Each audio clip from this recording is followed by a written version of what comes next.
باب الحبۃ السوداء، سیاہ بیج کا باب۔ سیاہ بیج سے مراد کلونجی ہے، بلیک سیڈز، ٹھیک ہے نا۔ عربی میں بھی الحبۃ السوداء کہتے ہیں اور انگریزی میں بھی بلیک سیڈز، اردو میں کلونجی۔ سعد کہتے ہیں کہ ہم نکلے اور ہمارے ساتھ غالب بن ابجر تھے، فمرض فی الطریق،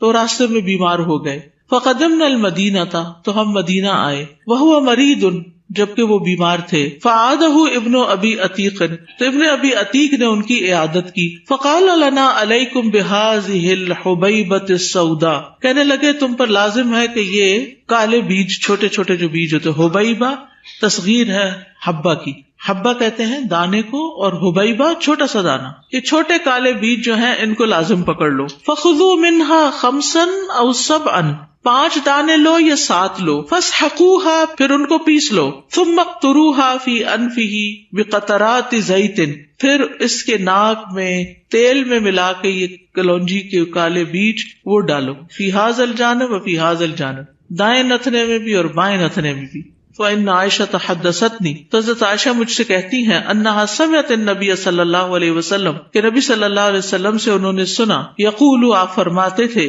ان هذه الحبۃ السوداء شفاء من كل داء الا من السام، کہ یہ کالے دانے یا بلیک سیڈ جو ہیں ہر بیماری سے شفا ہے سوائے موت کے۔ قلت وما السام قال الموت، میں نے کہا یہ سام کا کیا مطلب ہے؟ فرمایا موت۔ حدثنا یحیی بن بکیر حدثنا اللیث عن عقیل عن ابن شہاب قال اخبرنی ابو سلمۃ وسعید بن المسیب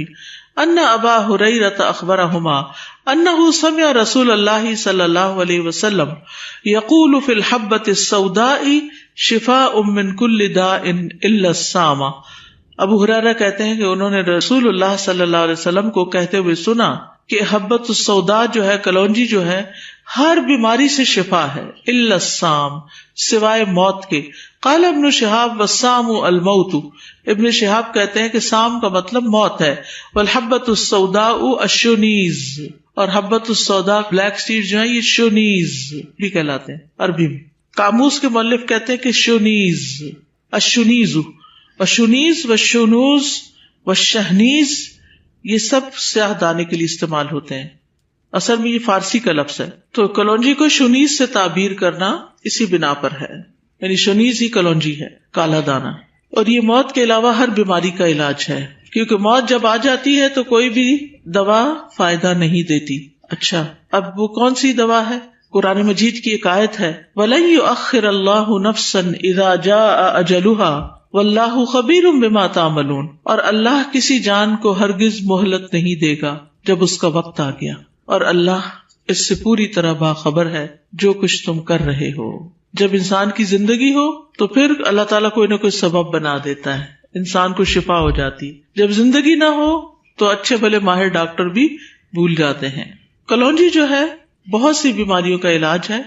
جیسے پیٹ کے کیڑے، کلونجی اور شہد کا استعمال، پانی کے ساتھ کلونجی، زکام میں اس کے مرکب کو ناک میں ڈالنا۔ اس میں آپ دیکھیے کہ ابھی ریسنٹلی میں کراچی گئی تو وہاں کا آب و ہوا ذرا فرق تھی، اترتے ہی مجھے زکام محسوس ہونے لگا، تو جب میں گھر پہنچی تو انہوں نے میرے لیے کلونجی کا آئل خالص نکلوا کے رکھا ہوا تھا، شہد بھی، میں نے دونوں چیزوں کو باہم ملایا اور تھوڑا تھوڑا چکھنا شروع کر دیا۔ جو ہی اس کو چکھا تو کیا ہوا، الحمدللہ 3 دن کے اندر میں واپس اپنی نارمل روٹین پہ آ گئی، حالانکہ میں پڑھا بھی رہی تھی اور مسلسل دماغی کام تھا۔ بعض اوقات یہ ہے کہ جب آپ یقین سے ایک چیز استعمال کرتے ہیں، قرآن میں ہے شہد ہر چیز کے لیے شفا ہے، اور حدیث میں ہے کلونجی ہر چیز کے لیے شفا ہے، تو پھر اگر یہ دونوں مل جائیں تو کیا ہو جائے گا، نور لا نور ہو جائے گا، اور انشاءاللہ اللہ تعالیٰ کے اذن سے، کیونکہ اللہ کا اذن ہو تو شفا ہوتی ہے، ورنہ انسان کسی بھی بیماری سے مر سکتا ہے۔ اور حافظ ابن حجر کہتے ہیں کہ غالب بن ابجر زکام میں مبتلا تھے، اس لیے ابن ابی عتیق نے دوا کو ناک میں ٹپکانے کی تجویز دی تاکہ وہ پیسیجز کھل جائیں۔